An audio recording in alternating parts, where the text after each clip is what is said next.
What's up, everybody? Welcome to the Good Wolf Project. I'm your host, Jerry Scarlato, and today's conversation is with Ollie Gabriel. Ollie is a singer, a songwriter, and an entrepreneur.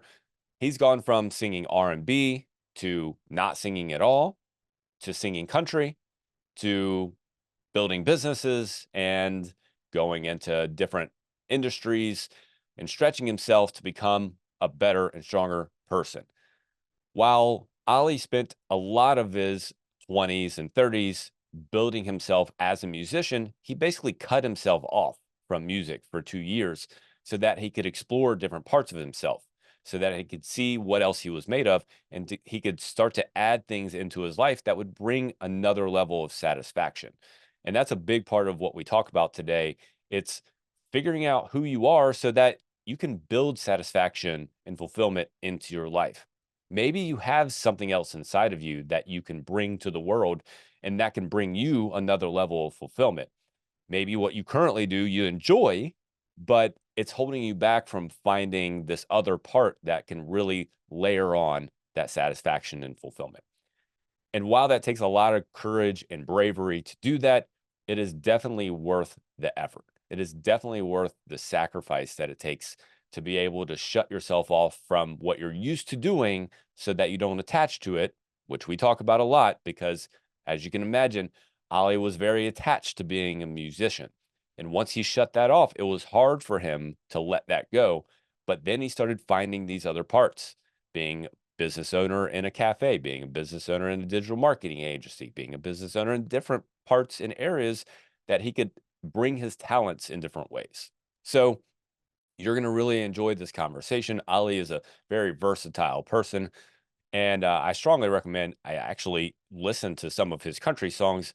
There have been maybe three country songs in my life that I have listened to all the way through, and two of them are probably from Ali. Nonetheless, I'll also encourage you to pause real quick and take 10 seconds to give us a quick review. Or if you're on YouTube, you can just hit that subscribe button. The more people that follow the podcast or the more subscribers we have, the more people we reach. So you are directly impacting somebody else by giving us a follow or giving us a review. So I greatly appreciate that. Now, enjoy this conversation with Ollie Gabriel. Ollie, good to see you, my friend. I want to let you know we got a connection. We were both, I'm assuming you were born in Louisiana. I think you're in Louisiana now. I was born in Louisiana, raised there till I was about 13 or 14. Sadly, not there anymore, although I think I'll find myself back there sooner than later. What I like to say is you can take the man out of Louisiana, but you can't take the Louisiana out of the man. That's right, man. That's So, right. That's right. what part of Louisiana are you from? So, born and raised in a little town called Abbeville, Louisiana, which is near Lafayette. That's where I went to school. And yeah, so this is the Cajun heartland they call it. So the term Cajun is from where I'm from. So yeah, man, lots of rich culture. I'm actually not living in Louisiana. I haven't lived in Louisiana. I left when I was 20. So 20 years ago. I currently live in Nashville. I'm in Nashville, Tennessee. All right, But I was, not yeah, far. I wasn't, yeah, I'm in that, yeah, not far, but I'm new here in Nashville. Only now 2 years. I was in LA for 18 years. So I'm assuming the jumping around is for the music. Yeah, partly. I mean, initially when I moved to LA, it was chasing the dream. It was actually I was in the military, so it was um, I joined the military in Louisiana, and we got activated after 9/11, and my unit got activated, and I ended up on rear detachment. So then I didn't go to Iraq. I was one of like 50 people, I think, in the unit that was rear detachment. And then at that point, I took that as a sign from God that I had to, he was giving me a chance to pursue my dreams of making it in the music industry. At the time I'm 19 years old, and I started to look for ways to get to California because in this time, music wise, it was like if you wanted a career in the music industry, it was still a thing where you kind of had to be in either LA or New York. That was the two cities, maybe Atlanta, but it was more LA. And yeah, I made that jump to LA. I got a transfer in my Army unit, and that's what brought me to actually Sacramento first. And from there, I was in the military. I was stationed in Sacramento, and I signed a record deal while I was in the Army, and that brought me to LA. And I was there until 2022. I didn't realize you were in the Army, man. First, I appreciate your service. Thank you, thank you. Yeah, man. I forget I did that too sometimes. It's like, wow, man, I'm getting Well, old. hey, we're the same age, brother. If I'm doing my calculations correctly, we're the same age. So, Yep. uh, don't drag me with you if you're getting old. No, no, not definitely not getting No, old, man. I definitely in my prime, man, in my prime. 100%. So, man, so you went from Louisiana to California to Yes, sir. Nashville. How was the transition from Louisiana to California? How'd you manage it? Oh man, that was a complete culture shock because not only just, from the aspect of, geographically and population and that kind of thing, but more so also for me, I grew up in the country boy, sugarcane fields and cow shit. That was the thing. But when I signed my record deal, I was stationed in Sacramento, so it wasn't much different. I worked on base for 4 days, and then off with the 4 days I was off base, I lived with my girlfriend at the time, and I would be making music in the studio, and I'd be sending my demos different places using MySpace, and at the time MySpace was still a thing. MySpace. Yeah, man, this is we're talking this was 04, 05. Yeah. And when I signed the record deal, I literally went from, being country boy, who ain't never seen, really nothing, military, California, was a broke soldier, E2, just struggling, getting by. And I think I was at E3 at that time. And I signed a record deal and I moved to LA to a $22 million mansion with my producers. And now I'm surrounded by, all these cars I see on music videos, and like the whole lifestyle Mhm. is different. So it was a giant culture shock, like I said, not just geographically, but just in terms of it was like an exponential jump from the dreams that I had in my mind to like being placed in that environment, and so yeah, and it was a huge learning period for me those first 5 years in LA. Mentally, how was it? Because I can only imagine, and this is a guess. If you go from being a person who's used to being surrounded by essentially nothing, like you said, sugarcane fields, as far as I can see, I can imagine, and then you get somewhere where you're, a 10,000 square foot mansion and there's cars Right. everywhere and there's people everywhere and jewelry and clothes and Yeah. this, that, and Yeah. the other thing. I can imagine there's a level of imposter syndrome in there somewhere. Oh yeah, well, especially at that time for me, absolutely, man. Because I was still in the mindset at that time where, I was a young kid. I was 21, 22 years old, so I didn't know myself. I had, a sense of confidence, but most of it was paper. Yeah, man, it was mentally, it was a lot. There was imposter syndrome back to that, for sure. But I think at that time I didn't have the language to even call it that. I wouldn't have known what that was. I definitely was not emotionally. I didn't have the emotional intelligence muscle at that Right. time in my early 20s. For So sure. it was a lot of trying to prove myself. I was still in the prove I have to prove myself phase Hmm. to the world, and I'm proving myself before my work.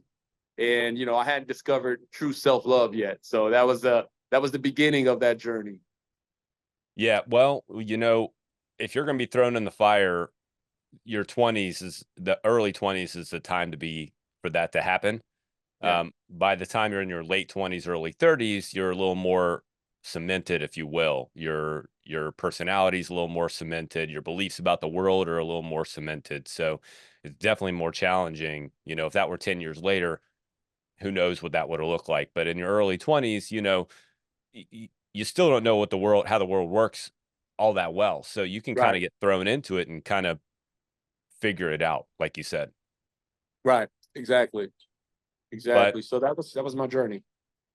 so when you transitioned, so you've been in Nashville for 2 years now. 2 years. Yeah. June What of was 22. what was the jump of that made that one? What made that transition? Man, it's so wow. That was moving to Nashville was the period of my life kind of that started of like really 100% trusting life and intuition. So it's getting to that place where that muscle, like I've been, I was in LA for a long time, and for years I'd been feeling like, I'd say probably about 5 years. It's probably started like 2018, 2019, where I was like, it kind of had felt to me in my deepest spirit. I was married at the time too as well, but in my deepest spirit, it wasn't feeling like home anymore. You know what I mean? It was like something that was moving within me that was saying, there's somewhere else you need to be planted. Like you've outgrown this space. And being in a relationship, being married at the time, that's a huge life decision. Hey, honey, we're moving to Oh yeah. Nashville. Hmm. She ain't want to hear that. That's not why the relationship then why we decided to split ways, but that had something to do with it. But yeah, basically, man, it was once once my ex-wife and I separated, I did a lot of spiritual work. It started before then, but I really kind of got to a place where I was like, I'm done with trying to manipulate the universe and force a square peg into a round hole. And the relationship was one of those things where it just felt like it was being forced, and we're just forcing it. And like, yeah, we can make it work, and we don't hate each other, but there's something missing. Once I let that go, then it became easier for me to let go, to look at other things that I felt weren't serving me, environments, situations, people, things like that. And environment being one of those things. I was like, okay, well, I did the hardest thing I've ever done. I left my relationship of 11 years. From a place of love, but I knew it was something I needed to do for myself. Um, and then it was like, all right, well, I started to examine, well, what are my attachments? I started to examine all of my attachments and understand, start to analyze why I have those attachments, and when those attachments, like when did I start to feel this way? And looking at LA, it was like, yeah, well, I chose LA many years ago, and the reasons why I chose it was from a place of really a lot of fear, because it felt like at the time when I chose it, it was like, this is where I have to be if I want to be successful. But now fast forward 20 years, 18 years, it was like, well, I'm successful. My career actually didn't even kick off in LA. It actually kicked off in Europe. I can be anywhere in the world now, you know what I mean? So a lot of the illusions that I had about LA when I first moved there had shattered. And I allowed myself to leave. So Nashville was kind of like the best of both worlds, because I knew I wanted to come back to a place that felt more authentic, that felt a little bit more closer to home, more to my Southern roots. You being from the South, there's just a certain different kind of speed and way we do Oh yeah. things, and handshakes and eye contact mean a little different, here. I wanted to get closer to that. And I think that's part of the reasons why LA started to. It's like the older I got, the more the old Southern man started to emerge more, and it was like my energy kind of started to lean more like, hey, this is more, my roots. So I came to Nashville, got a Jeep, and the rest is history. got a Jeep. Fit right in. Fit right in. I fit right in, baby. That's too great. Man, Ollie, I got to tell you, I'm feeling a little bit of deja vu right now. So Yeah. What's up? I got divorced last year. We were married for 10 years. And it was a lot of the same reasons. Mm, We were happy sometimes, but we weren't happy most of the time, and we would fight about stupid things, but that's normal. The stupid things are normal, but then there were these big values that like just kept pulling us in opposite directions, just big mm, things, right? yeah. But I told her the same thing. I think we can be happy, but we can never be fulfilled. I don't believe, right? Right. we, Right. we can never be connected, interlaced together, in my mind. In her mind, she thought a little different. She's like, I know we fight a lot. I know that we have these things that we struggle with, but she believed we could continue to work on it and so on. But I'm like, I don't feel it. And if one person doesn't feel it, Right. Right. it's not gonna work.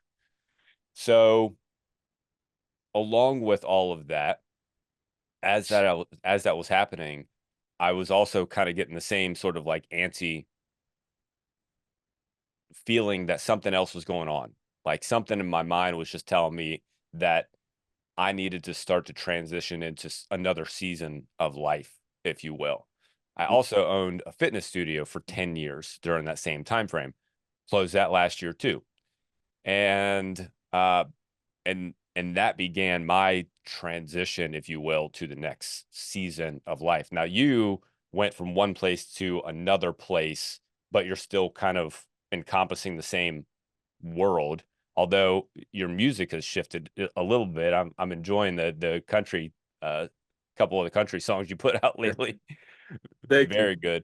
But yeah, that started another season of life, and it's been an interesting transition. So it's just funny hearing you say it's almost like you're 2 years ahead of me.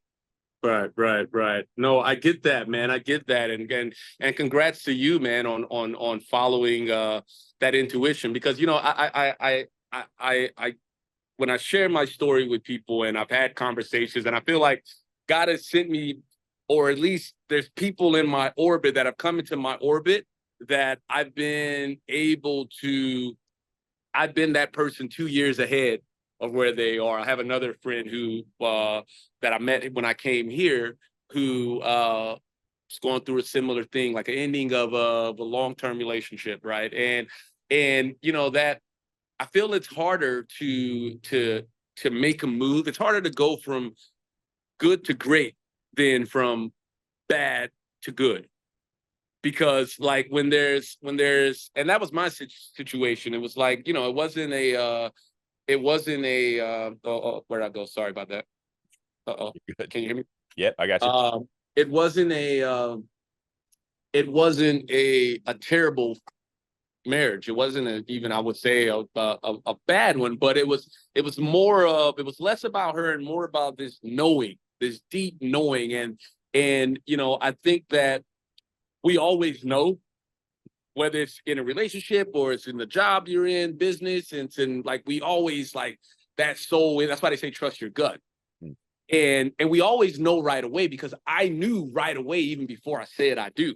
mm, But I just suppressed it mm. down because there were other motivations and other fears that, well, that allowed me to choose, not from a place of that knowing, but from the logical mind. Well, but this is good. And so and that's what I meant when I said, I got to that place where I stopped trying to, master. I call it master of the universe, thinking I can manipulate life and make it what I want to be and fit it into these things, and that dives kind of into some spirituality aspects of, like my belief system around that. But kudos to, I really have a lot of respect for people that are able to really make decisions based on like that deep knowing, because it's nothing like pushed you out, but it's harder to. It's like when you didn't have to jump, but you jumped because you knew it was the right thing for you, and you didn't want to regret like not jumping later. Mm. And yeah, so, and that's hard to do, man. That's hard, bro. 100%, brother. I'm Hard. I'm telling you, because it took me probably a good 18 months, a couple years to start to like let my wife know what was going on in my head, Yeah. right? It's Yeah. not like it's not like it was just like, hey, right? Right. You, Right. you start to have these thoughts, you start to have these feelings, and you start to and you start to think about it, and it took some time. And, Yeah. you know, that's why it was, of course, probably harder on her than it was on me, because Yeah. I had already been thinking about it for a while. And I'm sure Right. it was a lot the same situation. Absolutely. Well, you know, they say statistics, I think it's the Gottman Institute. I remember I was used to get these, they do all this relationship therapy, marriage therapy, and stuff like that. And I subscribed to their email list many years ago, and I still love their emails. I still get them because they're just so, I'm really into like neuroscience, and I like to know why people do what they do and stuff like that. But there's a study that they did that they say it takes the average person 3 to 5 years from the time they think about leaving a marriage or a long-term relationship, from the time they think to the time they actually pull the trigger and do it. Wow. And that proved true for me. You know, we were together for 11 years, but it was definitely a good solid 3 or 4 years where in my mind, probably before I could even articulate it, like I knew that it was inevitable. Mm-hmm. You know, Yep. so No, I totally get it. And I think I would say anybody who's listening to this, who's thinking about that kind of thing, I would say confront it sooner than later. And by yeah, confront it, I mean, and you can say if I'm wrong or if I'm blowing smoke or what, but you know, start having the conversation now with your spouse on the thoughts that you're having. Because if you wait and assume that it's going to get better just by waiting, that's not going to happen. It's that's just what not happened. going to happen. Absolutely. Absolutely. No, I totally agree with that. And I think, you know, the thing that I would add for me that really helped was being able to wrap my mind around the difference between choosing something because I want it and choosing something because I'm afraid of letting it go. And those are two fundamentally different modes of operandum, right? And I think a lot of people find themselves in relationships either with people or even with their jobs or, you know, their careers or whatever, where they're because we're not accustomed to reevaluating our attachments regularly, going back to that. So when you don't, you could find yourself with something, holding on to something that, yeah, maybe you chose it, you know, a decade ago, but you're not the same. You're different. Like that was a different person with different needs and Yeah. different perspective on life. So you know, it may not fit. It's like wearing a, you know, it's like yeah, you know, yeah, I used to weigh 125 pounds, but you know, I can't fit those Can't clothes fit in the anymore. glass. Yeah. You Yeah. know, and at one time I loved that shirt. It was great and it worked. But you know, if I were walking around with that shirt today, you'd think I was freaking crazy.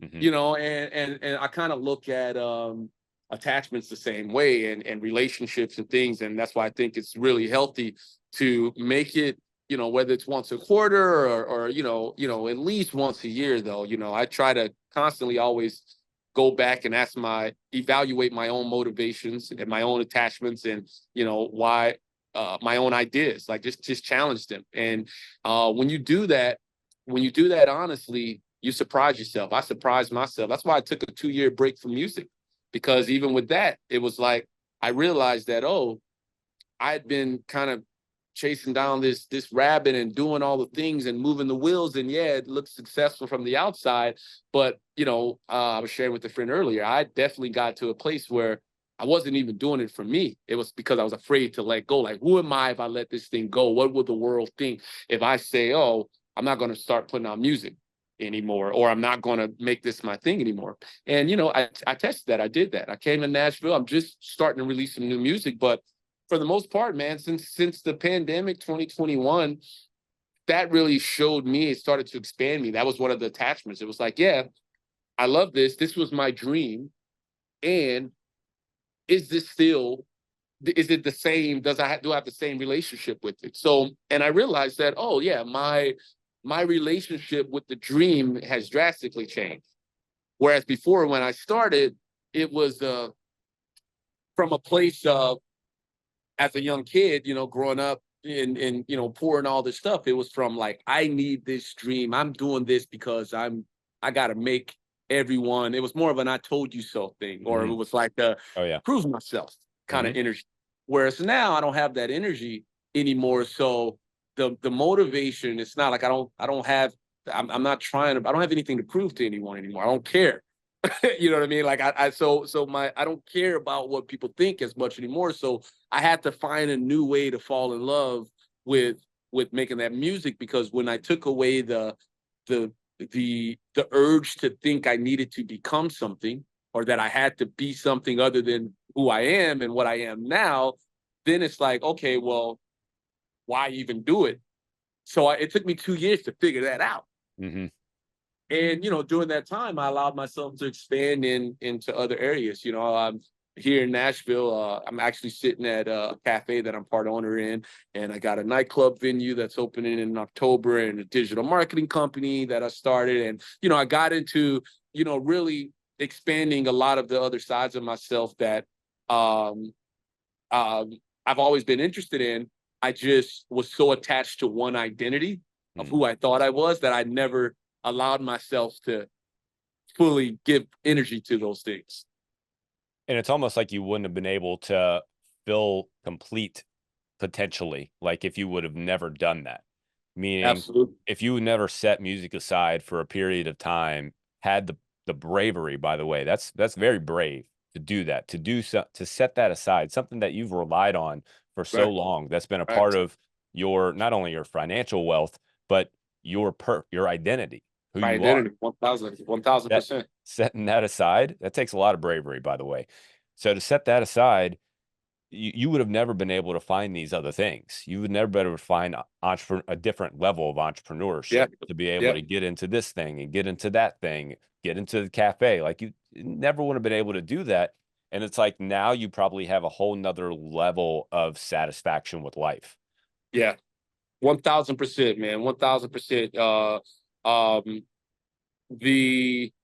it's like when you come to this realization, for me, it was that I'm not what I do. It's like these are all I look at, my talents and things now, whether it be, music or, business or creativity or whatever. These are just like, I look at it like they're just tools in the toolbox.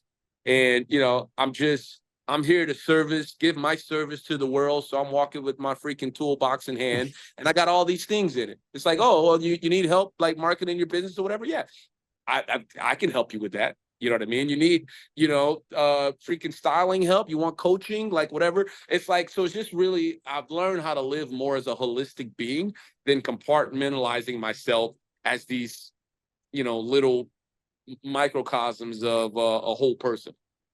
No doubt. That's beautiful. And like I said, that takes a lot of courage to Thank you, brother. actually look inward and do that, because so many people,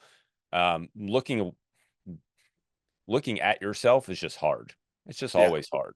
it It's is. always challenging, but I, it's worth the work. If you want, I, if I think a lot of people feel like a level of angst in themselves, and they just don't do anything about it. right.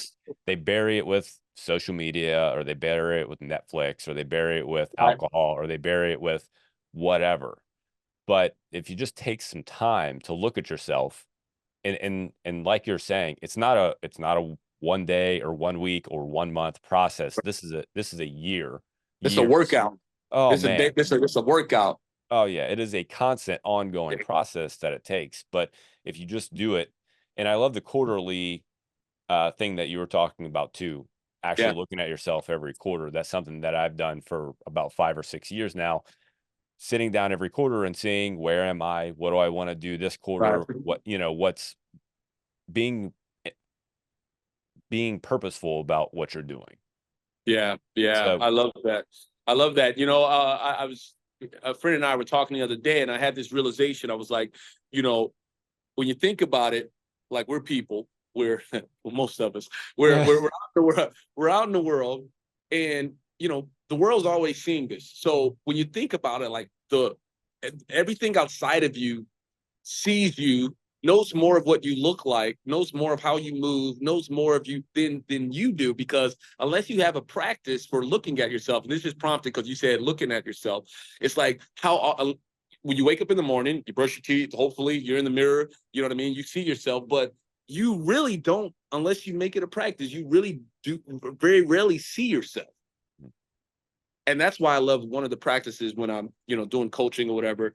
One of my like first things I do with people to like get out of their head and kind of to help them separate the little I, which is the identity, who you think you are, versus big I, which is the essence that you are and that can do anything, is eye gazing, looking in the mirror. Look, because like, how many can you hold an eye gaze with yourself for 30 seconds? Sounds easy.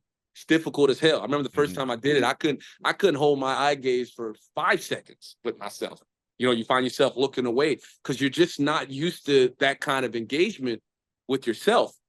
And I think that's powerful when you think about it, because if the relationship with yourself is the most important relationship that you can have, then you need to see yourself more. 100%. I love that eye gazing. That's and dude, it is freaking hard. It's very hard. It's very hard. And for me, what was coming up when I first started doing it, it was like, that's when all the imposter syndrome shit comes in. That's when all the self-doubt, that's when all the freaking limiting beliefs, oh, you're fucking ugly, you're this, you're that, that's when all these thoughts that no one hears. And in order to get those things out, it's like you got to purge them. You got to do the hard work of looking, holding that gaze, and then reprogramming the subconscious with who you are deciding you are, recreating your identity. And I built myself back up, many times from the ground up like that, of like reprogramming that identity. Because I swear, man, I feel like I've had 4 lives. And if I went back and showed you like in terms of, there was like Thug Ollie, that was like, want to be gangster and sagging and freaking gold chains and, bitches and hoes and that. Then there was like, freaking R&B, like signed to a record deal. There was military guy that like wore the uniform every day. Like and they were all just like identity constructs that are like these clothes, and that's how I approach it right now. And that's part of the reason why I rebranded myself as this Wizard of OG, because I was like, oh, well, it really kind of dawned on me that, it's whatever I want it to be. It's I'm the only one kind of deciding what that looks like. That's good. I was curious where that came from, the Wizard of OG thing. That's very clever. But that's true. Yeah. Oh, sorry, that was me. You're good. So I'm going to read you a line from one of your videos. I want you to tell me what it means to you. Okay. You said, the higher we go, the more weight we're required to let go. You were making an analogy about a rocket ship, which was a great analogy, by the way. Thank you. And I'm assuming that a lot of what we're talking about is part of what goes into that statement. Yeah. So what does that statement mean to you? It means that essentially new levels. It means that the further you want to go, it's not about having more or acquiring more. And when I say further or higher, as we expand, as we ascend in whatever business or spiritual health, it's not about doing more or having more. It's about doing less. It's about letting go. So it's this idea that letting go actually brings you further. You become lighter. So I did this this walk across Spain a couple years ago, 640 miles or something like that.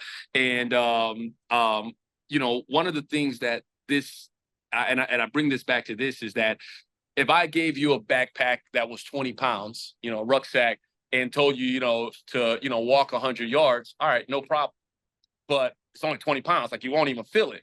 But if I told you walk, 60 miles, or 600 miles, now that 20 pounds that seem like nothing, is going to be the thing that, that it may almost be impossible, for a lot of people. So it's this idea that I realized that the more happiness, as I found more happiness, it wasn't about me learning new things, or it wasn't even about me getting new things. I learned how to let go more. The more I learned how to let go, the happier I became. Mm. And the more I learned how to let go, um, um, I call it a healthy loose grip. It's like I'm not gripping too tight and I'm not completely open, but it's like it's allowing the giving and the receiving. It's allowing the coming and the going, because it's all a part of the whole process of receiving more. So yeah, I think as we go to higher heights, it becomes more important. Just like business people, you hear them say this all the time. You know, as you make more money, what's more important is what you say no to than what you say yes to. You know, so it's that same kind of concept with that. Yeah, it's, I think a lot of people look at people in high level, whether it's high level entrepreneur or high level manager or whatever, and they assume that they do a lot of things, but what those people do is actually it's very, it's about this much, but Yeah, it's very deep. yeah, They basically dig into this very small fraction of the part of the company or whatever, and they just dig deep in it. They just do really well at this one: decision making, problem solving, right. whatever that thing is, and they just dig into that. But there's a lot of truth, and the more we're the same age. Yeah, As I've lived life, I read this book 10 years ago, probably. Don't Sweat the Small Stuff, and It's All Small Stuff. I forget who the yeah, author was. yeah. I've heard And of I that one. Yeah, and I read it 10 years ago, and it's kind of one of those things where I'm like, "Oh yeah, I get it." But you don't it's I didn't actually get it until Right, recently, right? right, And man, the more I think about it, it's like it's all small stuff. It's just all piddly stuff. And not that you right. don't need to do, you don't, it's not that you don't need to work. It's not that you don't need to take care. There's important things in life that you need to do to survive and to make yourself healthy and to live in society and to get along with people. That's important. But damn, the stuff that you're worried about, it is just not that important. It is One just not, thousand. right? You're totally right. You're totally right. My phone was going to die. I'm gonna Oh, sit you're in my good. car real quick. Um, no, you're totally right, brother. Can you hear me? Yeah, I got you. Okay, cool. Um, yeah, you're right. It's the small stuff, and I think, like you said, it takes you can know a thing at one point in life, but there's a difference between like knowing it, right, like intellectually, because yeah, like I thought I knew so much, but like going through divorce, going through like leaving LA, which was like an identity death in a lot of ways. You know, even the divorce is an identity death, because you had this identity of a husband, and then it's like a label that was on, and then now it's not there anymore. So it's like, okay, well, so there's all these identity deaths, and I think you could understand things to a degree, but until you've like lived them, and the perspective, and that's what's beautiful. I think about this even with songs, man, being a songwriter, because I was sharing this with a friend the other day who's a fan of one of my songs, Running Man, and he was telling me what the song meant to him, and I was like, wow, like I never thought about it like that. That's amazing. When you hear, your work, and you hear a perspective of your song Hmm. that you didn't even kind of think about it. And I was like, that's super cool. And then it got me to thinking about what the song means to me. And every time, like I recently just sang it, I did a show in the Redwoods 2 weeks ago in San Francisco, and I had performed in about 6 months or so, 6 or 7 months. And there's always this there was a little bit of not trepidation, but a little bit of curiosity, like, that imposter syndrome, I guess, would be like, oh, can you still do it? Hmm. Do you still got the magic, right? Yeah. And and it was for about 650 people or something like that out in the redwoods. It was a beautiful day in the trees, and man, I went on stage and killed it. I was the headliner thing for this event there, this community, and it was amazing, and it was beautiful, and it was better than last year. It's my fourth year in a row doing it with them, and it was just amazing. And I was reminded that you don't have the magic; you are the magic. Like Mm. it's not in you. It is you.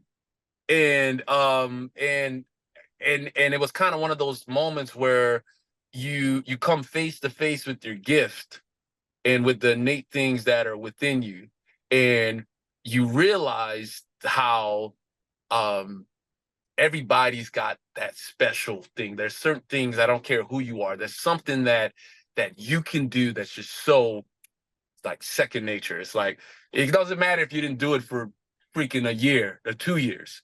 I remember having this same feeling I had a couple weeks ago when I was in the military, when I went to basic training and stuff. And I remember there was like a period of like 11 months or something like that, almost a year where, I was in the army. There was no studio, no singing, no whatever. And I remember having fear and I was young. This is before I had a record deal. And I remember being there, like, kind of a little anxious. It was the first time I'd been away from music for so long. And I remember thinking, like, wow, I wonder if I'm still going to be able to sing, or if I forgot how to write a song, or, all these things. Yeah. And it's weird how our mind does that. You know what I mean? So anyways, I forgot where I was going with that, but you are the magic. If you're watching this, you are the magic. So don't doubt yourself. Yeah, well, that's true. There's another saying, as humans, as a population, humans are a certainty, but as individuals, they're a mystery. We as a population, you can say in general, here's how humans work, but man, as individuals, we are very powerful as individuals. And sadly, I was asked a question once, which was a great question. If I could be given one superpower, what superpower would it be? And the sarcastic answer I gave was I'd be able to see through walls. Okay. But I'm not 14 anymore, so I don't want that. But I said, Mess around, look through the wrong wall, bro. whoopsie. I said if I would be able to give people the belief in themselves that they're worthy of the effort that it takes to do whatever, to figure out what they are, to figure out to make themselves better, to improve their health, to find the thing that they're passionate about, to find their purpose in life. I just don't think a lot of people believe in themselves, and they don't believe that they are worth that. I love that you added that piece in there, that they're worthy of the effort that it takes. Because I think that's a piece, like, a lot of times when we, you know, uh, when with yes, we're all worthy and like we deserve, but I think adding in that action part, that masculine aspect of everybody can receive, I believe, all the desires of their heart. I think the bridge between the desires of your heart and experiencing them are what you just said, is your own belief, if you're worthy enough to do to take that to the effort of the effort. You got to put like, you're a guy that works out, you're fit. I mean, like, fucking, I did leg day today, man. That shit sucked. Like, it was horrible. But you got to But do it. yeah, and it's like learning. I love Mike Tyson, man. He's one of the few people that are alive that I'm like, I not complete fangirl, but like I really want to meet. He's on, high on my list. Just because I just love speaking of transformation and identity, how, how he's reconstructed his identity. You know what I mean? And he's like open about it. So I think he's a good example of that. But he says something as a quote that you learn to love the things, you learn to love what you hate. It's like, you hate it. He's like, yeah, man, I hated those workouts and stuff. Yeah, it sucks, but I just learned to love it. And I love that. That inspires me. It really is. It's the work, man. It's necessary, and I just don't Yeah. think enough people appreciate how necessary it is, not only for getting the thing, but also for building yourself. Yeah. You can't build yourself without going through a struggle of some sort. And either it's Yeah. going to be a struggle is going to be pushed on you. That's going to happen anyway at some point, or you can make it happen. You can just struggle. You can build struggle into your life. So I think people just expect, they just expect these things to fall on them. But man, you can't have what you want without going through the work. Right. It's like the new life costs you the old life. The new you costs you the old you. I love that. And I also think a lot of that. I think a lot of when it comes to helping people unlock themselves, right? I think so much of it has to do with how we frame in our mind, language. I think it has so much of it has to do with language and what we make words mean. What does pain mean? What does struggle mean? What does success mean? And it's different for everyone, and we act according to the meaning that we give situations and words and things. And I think once you understand how, or once you wrap your mind around as a person how important and how fluid language is, and it meaning what like, for instance, what we were talking about. Yeah, you can read something and it meant something to you 10 years ago. Today, same words, same book, means something completely different. And that's the power of language. And I think when we're thinking about how to unlock ourselves and reach our potential, it's important to look at what we make things mean. And so, for instance, if we're like you're saying, a lot of people want things given to them, or we avoid pain. Part of it is because I think of what we make that mean. Like, most people, you see pain, you think bad, pain bad. Not necessarily. I mean, muscles got to break down in order to grow. So pain good too as well. So it's just kind of keeping things in context. And I think if more people understood the role that their language played into shaping their perspective and their actions, they would realize how much power they actually have to generate the not just the willpower, but the worthiness within themselves to make that effort.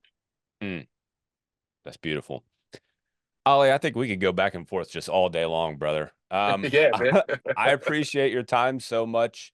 Likewise, bro. I Appreciate you. feel like Sorry I was a little late. Sorry I Oh, was it's all about to good. be a little late. We almost missed each other. I sat and waited and cussed him out a little bit, and Yeah. no. No, I'm glad we connected.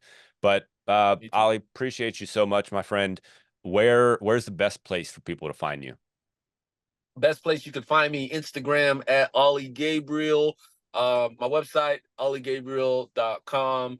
I think right now, yeah, follow me on Instagram. It's where I'm most active at the moment on social media. I got a lot of new music that I'm getting ready to drop. Just started releasing my new country project, which is going to be really amazing. Just dropped a new single, got some new stuff coming. And if you're in Nashville, come on by the Crumbly Corner Cafe and come and get some coffee and some croissants. And yeah, man, I'm just excited. So I appreciate the opportunity to chat with you today. I really enjoyed our conversation, Jerry. Thank you. Yeah, man, appreciate you as well. I'll make sure to put all that in the show notes, and Okay. I'll tell you, I will definitely be at the Crumbly Corner when you say coffee. I'm gonna be there. All right. Where you located? I'm in Cincinnati, so I'm about 5 hours away.